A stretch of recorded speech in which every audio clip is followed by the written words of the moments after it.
Good morning, Manitoba. I'm Larry McIntosh, and I'll be your host for the next hour and every Saturday morning from 8 to 9. Thank you for tuning in. I hope you've had a chance to see Peak of the Market's new Sesame Street potato bags that feature 9 different Sesame Street characters.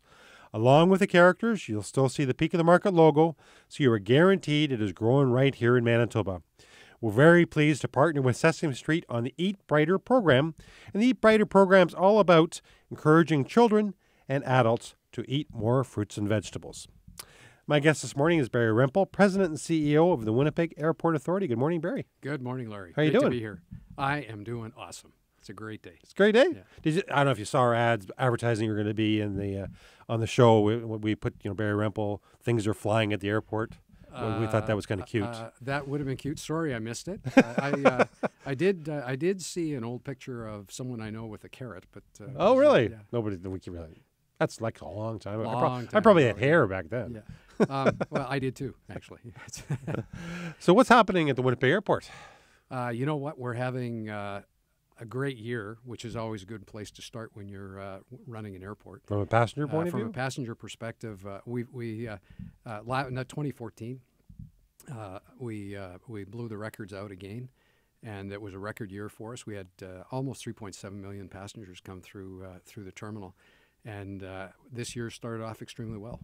January and February both up about between 6 and 7%, and anxious to see what March comes in at, but it's looking very good right now.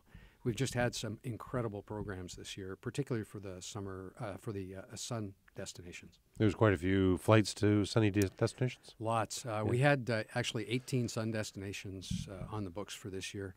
We had a couple of new ones, including WestJet that added Fort Lauderdale.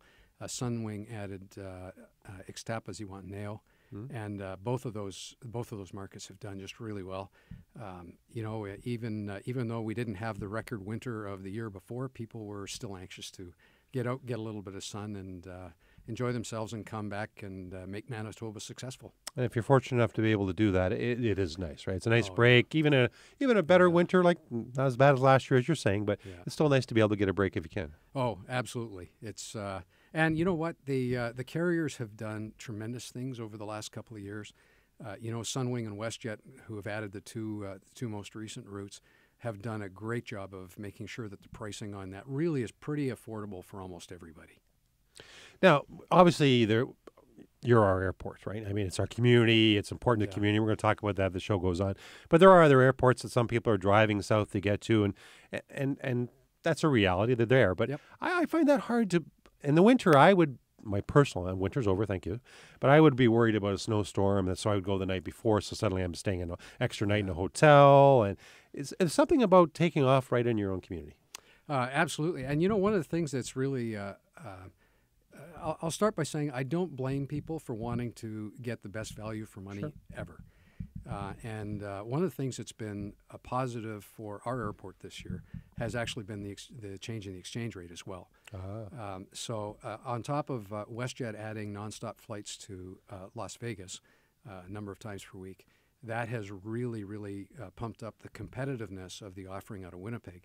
And we've really seen a noticeable change in the number of people that used to be driving down to Grand Forks, particularly for carriers like Allegiant, who primarily did Las Vegas, a little bit of Phoenix as their main markets. So good product. So you're saying passenger traffic go up. So what do you attribute that to? Well, actually, it's not just one thing. There's a series of things whenever you see something like that happening. In this case, we've added a fair bit more capacity and opportunity on a year-over-year basis by working with the carriers. I mentioned a couple of them. There have been a number of others, but they've also, even domestically, there's been a little more capacity added into a couple of the significant markets for Winnipeg. So that's been part of it. The other part of it is what's happened in terms of our own economy here. Relative to other markets, we continue to be a fairly strong, stable economy. We don't have the peaks, perhaps, that other markets do, but a consistent economy. And that's had the carriers' confidence and allowed them to do what they did with the capacity. And the final thing, honestly, is what we just talked about already, the change in the exchange rate for the Canadian dollar automatically made this 20% more effective in terms of their pricing. So. Now, from an airport perspective, you must also see opportunities. That wouldn't it be great if we had a direct flight to New York, or absolutely, wouldn't it be great if we had more capacity into some marketplaces? Do you talk to the carriers about those opportunities? All the time. In fact, what changed significantly when airports were devolved to local companies such as ours is the airport authorities, and Winnipeg Airports is among those that spends a fair bit of time being our community's ambassadors wherever we go.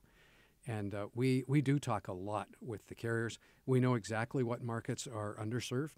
And I can tell you domestically that the most underserved markets are Victoria, Kelowna, and Halifax as the underserved in a nonstop basis. You can get there, but you have to do a couple of stops typically. Transborder, that's between Canada and the U.S., the top markets that remain unserved. Now, remember, we just added a couple that we didn't have previously. So the two remaining, the largest markets that are unserved are actually New York and Los Angeles. Probably not a surprise to most people. And then internationally, the largest two markets are London, or a significant hub in Europe. And this one might surprise a few of your listeners. It's actually Manila. Really? Yeah, those are the two largest international unserved destinations out here. I say unserved, I don't mean that you can't get there from here. It's just that you're taking either multiple stops or a number of carriers to do so. So I was right on New York. Absolutely. I pulled that out of there. Obviously, you're one of those people that understands exactly where they want to go, and you're not the only one. We'll be right back with Barry Rempel, President and CEO of the Winnipeg Airport Authority, after we take this break. We'll be right back.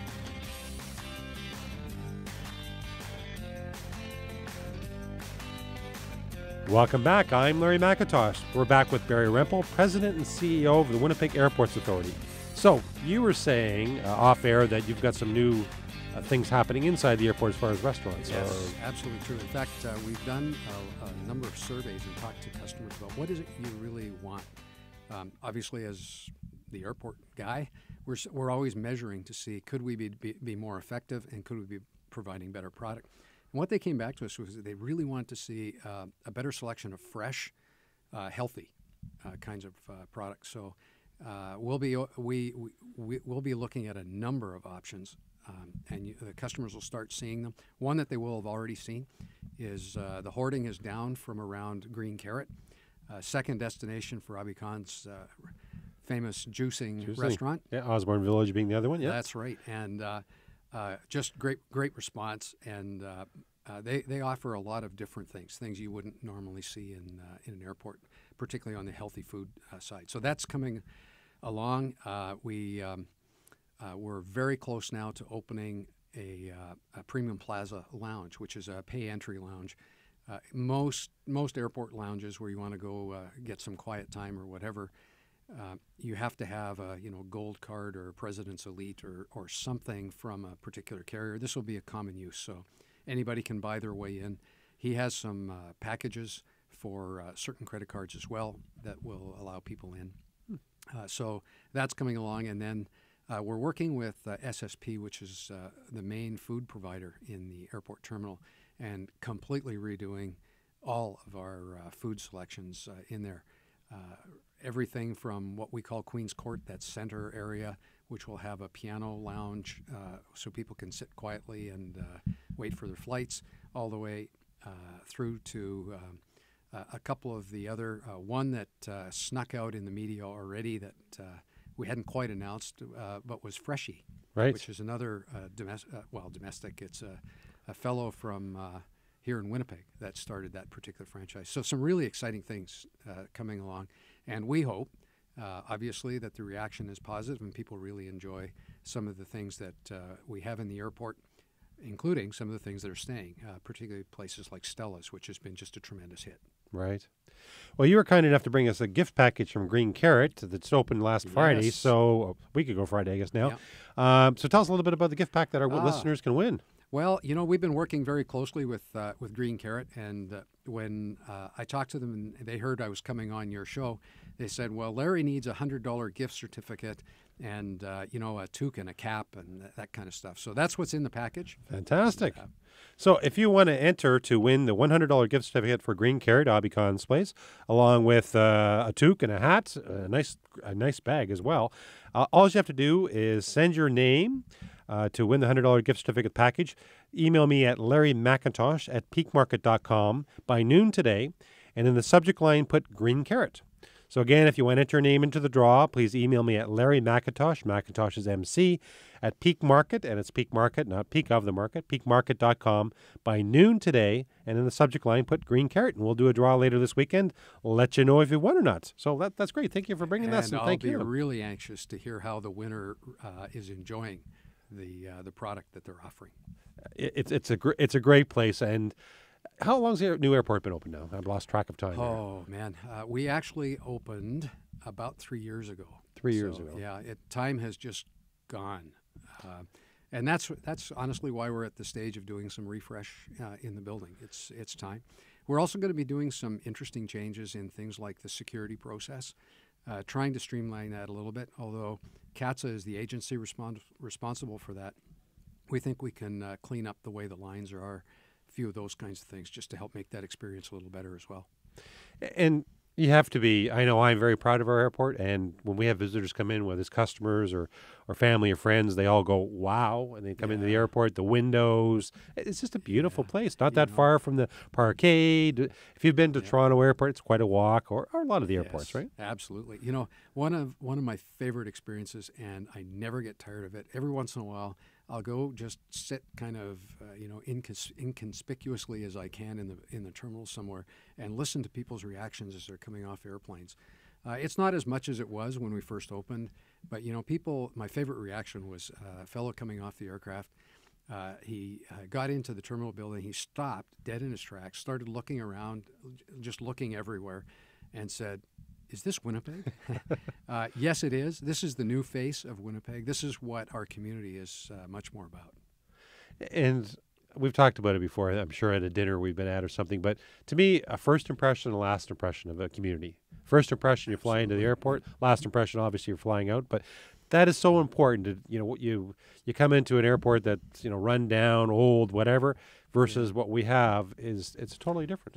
It's front door, and right. Well people get an impression. The impression that people had of the old terminal building was not as positive about what our community future really is. We've got some great things in town now. The museums, the art galleries projects. It's just a different place than it was 3 years ago. Those of us that are living here, sometimes I feel it's probably a little bit like the frog in the pot of water. As it's getting warmer, we don't notice it. But when people come from afar and say, "Yeah, something's happened. Winnipeg's changed. It's a fun place. It's a great place," and I'm just really excited about what we can do, and I'm really proud of what our team out at the airport has been able to do to contribute to that. And you have the airport campus as well, so you've got some hotels in that area. You've got quite a bit happening outside the actual physical terminal itself. Yeah, we do. In fact, one of the things that is a mandate of airports, there are 6 key functions of the airport. I won't go through all of them because most of them are typical for what you'd expect of companies, but one of the mandates that we were given at Devolution is actually economic development. What's the impact on your community? And we measure that in a couple of ways. One is in the number of jobs created, and then obviously what's the GDP and contribution to your community. All the things that have been going on, you would not, if you look back from 2002 to today, you would not recognize it as the same place. And what I'm most proud of is that we've had a 500% increase in GDP since we took over operating here, and we've created an additional 12,000 jobs right on the airport for Manitoba. Wow. We are talking with Barry Rempel, President and CEO of the Winnipeg Airports Authority. We'll be right back after this break.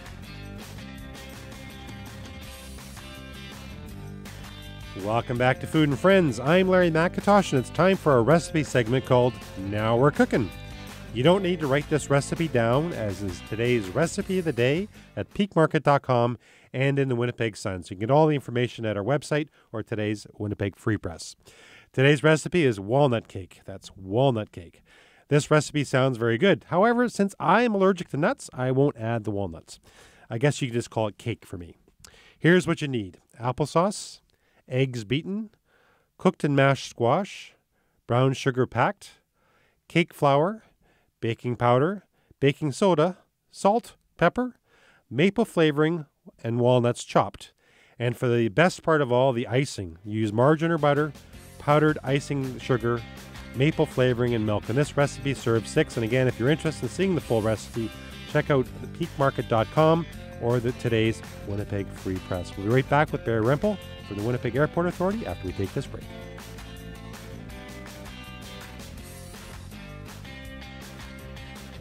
Welcome back. I'm Larry McIntosh. Peak of the Market is on Twitter. Follow us at Peak of the Market for recipes and Food and Friends guest updates. We have over 185,000 Twitter followers, and we'd love to have you follow us too. Again, we're at Peak of the Market.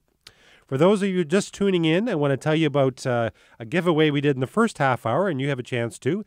It is a $100 gift certificate for one of the new concessions in the airport, the Green Carrot.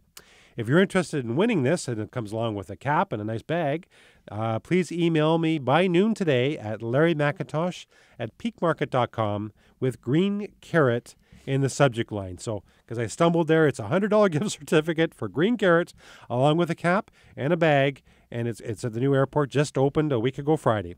Again, if you want to enter your name into the draw, please email me at larrymcintosh@peakmarket.com by noon today. McIntosh is MC, and it's peakmarket.com.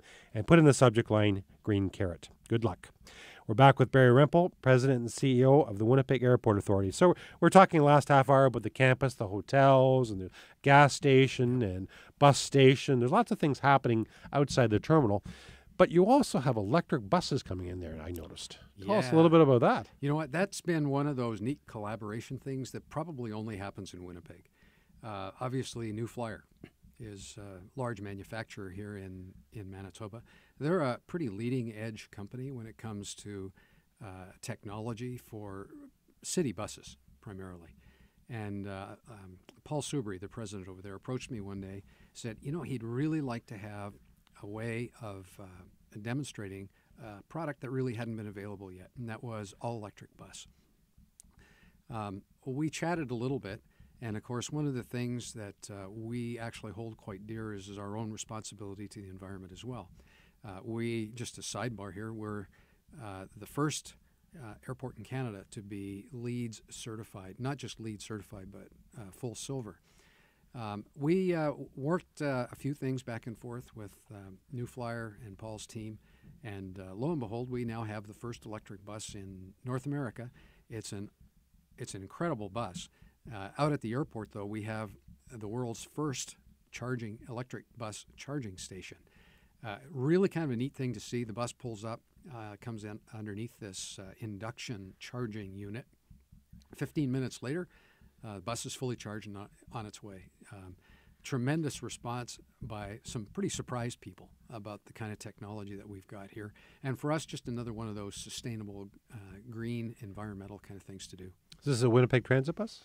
It is. So it actually does a route? It does a full route here to downtown. It's about a 2-hour trip by the time it does the full circle, and just a great response. So it's an exciting thing. And you're doing this during the winter? Because that would be the challenge, I would think, would be. In fact, that was a condition that New Flyer wanted to put on it. They wanted this to be a true proving ground. This could not be sort of just a fake demonstration. This had to be a real world, real environment. And our winters and electric vehicles, that's as good a test as you're probably going to find. Oh, congratulations on another first. Yes, it's pretty exciting. You must get tired of saying first airport for this, first airport for that, because you've got lots of things happening, and yes, and that makes the community proud. Yes, and I'm also pretty proud of the team that's out there. I mentioned that earlier a little bit, but one of the things that, again, another first for an airport, we were recognized this past year as one of the 10 most admired cultures. Kind of a fun thing. In fact, it wasn't something I was even aware of as one of those things you got awards for. But it's been a tremendous boost for us because we've been able to share stories with other of the Canadian 10 most admired culture companies. Wow. And learn a whole bunch of new things about how to do business. That's quite the group to be in. It is. It is. I'm really honored, and honestly, that's one of those things doesn't happen unless you have great people. And it's more than just a work environment. It's the culture. It's the teamwork. I assume it's Yeah. all these things go together to make. Yeah, because our company itself is actually pretty small. I mean, there's 19,400 jobs on the airport. We're only 180. But we implemented, and it's just been taking off the last little while, what we call Campus Crew. And what it is that we all own, everybody, the 19,400 people that are there, we all own the customer's experience. And how do we come together to make sure that we have the right handoffs at the right time, the right processes in place? It's just been a lot of fun to watch. And besides, we get to have some really neat summer barbecues and little fun on the side. And you do some things. You do a grow a row for Winnipeg Harvest. I think you grow some vegetables on the. We've done that for 19 years. Is now. that right? It's there was a period of time a few years back where we were the only remaining corporation in Winnipeg. It's a great program, started a number of years back, and we sat down with Winnipeg Harvest and we said, we have to do something more with this. It was led at that time by some of our groundside people at the airport and some of the firefighters. Really spooled it up.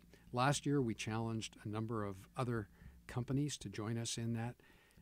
Everybody from 7-Eleven through the Manitoba Trucking Association, even Deanne Crothers, just her regional office, joined in. And so we've now expanded what was just us a few years ago to a significant number of Winnipeg companies that are now growing vegetables, primarily for Winnipeg Harvest. We, just the airport now, are about almost 39,000 pounds of vegetables that have been donated to Winnipeg Harvest. So great program. And, when you go down and you talk with Dave Northcott and the team down there, it's one of those things that when you go down and see it, if you didn't go in a believer, you're a believer when you come out about the great work that team does for some people that don't have some of the benefits that you and I do. We had David Northcott on the show a couple weeks ago, and what they do as an organization to help out those less fortunate people hit bumps in the road for whatever reason is unbelievable. Yeah, and you know what most people don't. At least for me, that one of the learning experiences is that it's not just about handing out. They do a lot of good work in helping other groups, provide healthy food for people, but they also do a lot of employment. They take people from the neighborhood that they're in there, come in and help out. They put on cooking classes. I was really surprised when I went in there and saw how they were teaching people from the neighborhood to cook all kinds of different things, and it's all healthy food. It's not one of these sort of instant potato chip bag kinds of things, and wash it down with a glass of Coke. They do some tremendous things for our community. You're right. We'll be right back with Barry Rempel, President and CEO of the Winnipeg Airport Authority, after this break.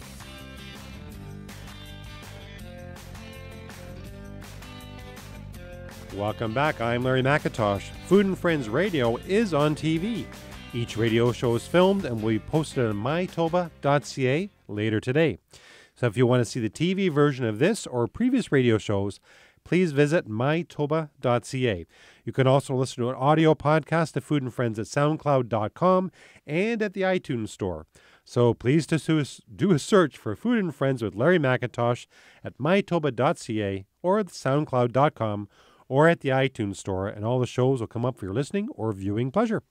We're back with Barry Rempel, President and CEO of the Winnipeg Airport Authority. Now, Barry, I saw in the Free Press back a few weeks ago, I think Tom Payne Jr., he's your chair, yeah, isn't he's he? the chair of our board. There was a letter to the editor or whatever it's called, airports are spark plugs, not toll booths. Maybe explain that a little bit to me. Actually, you know what? That was I was really pleased to see that get published in the paper.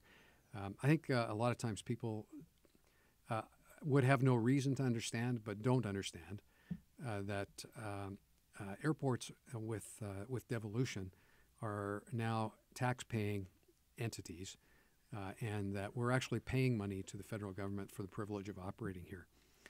One of the things that's done is in some parts created Canada's aviation industry, not just airports, as a bit, I'll say a little bit more expensive than in other parts of the world, because Canada's taking a lot of money out of the system. Airports in Canada last year spent about $290 million in money that was given to the federal government for operating the airports. And of course, none of us receive any money from the federal government, as opposed to airports in the U.S. where, and it's not just the U.S., but other parts of the country where it isn't a user pay system. Right. It's a tax-generated revenue-based system where communities get the runways paid for by the federal government and then look to attract businesses. So it's a different model. One's a user pay model and one's a tax-based model. A little unusual when you think of what people most times think about U.S. models versus Canadian models. I think it's been a great system for Canada. I think it could use some tweaks. And what he was really saying in that, what Tom Payne was saying in that article is stop treating airports as toll booths for the Canadian government. Let's let airports become spark plugs for the economy, really generate jobs, potential, opportunity, and connectivity. That's the big thing. Now, my assumption in the U.S., where they're paying for the runways, and it is a different system, as you pointed out, they're looking at it as economic development. That is the fundamental difference. In the United States, and again, it's not just, I don't want to pick on the United States, it's very different in other countries as well. But what ends up happening is that they view airports as necessary infrastructure for development of communities. And in Canada, we've turned it into a complete user pay system. It shows up most, and people will see this in what we call the ATSC, or Air Transportation Security Charge. In Canada, anybody that's traveling by air will be paying, and you'll often see it, $20, $25 or whatever it is on your ticket. And all it says is ATSC. That is the security charge that the government charges air travelers. Now, that doesn't get charged to anybody that's crossing, say, the border by road or any other mode, boats or anything. It's unique because we have an air system that's entirely user pay. Those are some of the things that I know will be reviewed in the next little while. Again, your listeners would not have a great deal of reason to understand or to know about it, but Minister Raitt, who's the Minister of Transport, has asked a former minister, a guy by the name of David Emerson, to do a complete review of Canada's system. What are our rules? Do we have the right rules in place? Are there ways we can let our communities become more connected and to grow more jobs if we change those? So he'll be doing that review and submitting his report at the end of this year. So is this review open to people for comments? Or absolutely. Yeah? In fact, obviously, as the airport authority, we've made one submission. We're going to be making a couple of more supplementary submissions, but anybody can get a hold of them. You just do a Google search, not Larry McIntosh at Food and Friends, but do a Google search on the Canadian Transportation Act review, or just David Emerson review, and it'll come up. There is an email. It's secretariat@reviewcta.examine.ltc.gc.tc.ca. I think they're probably easier to get Google. I think they're going to do Google on that one. I do a Google, and even knowing it, I do a Google and cut and paste. Yeah. That's much easier. So that's being looked at. You're hoping for some changes in the system. Yeah, we believe that particularly communities like Winnipeg could really be released to realize our full potential on that. A number of years back, Mayor Glenn Murray at the time brought a fellow into town. His name was Richard Florida, and he talked to the Chamber of Commerce. He talked to a number of people around town. One of the things that stuck with me out of that particular event when he was in town was he said the future of our communities is about connectivity. And he talked about connectivity in an all-encompassing way. He talked about connectivity required in the physical sense because of the way our families are spread across the globe, literally, these days. And we need that instant access and ability to get back and forth, hospice care, whatever it is for parents, whatever. He also talked about connectivity in the sense of, the wires and the wireless that we need to do our work and to get the information locally and globally as well. He talked about the importance of connectivity between people. And when I take a look at the potential for this community, we already have a lot of that. And I'm hopeful that the review that David Emerson is going to come out with will free up our community, give us the access and the potential that we don't currently enjoy. We'll be right back with Barry Rempel, President and CEO of the Winnipeg Airport Authority, after we take this break.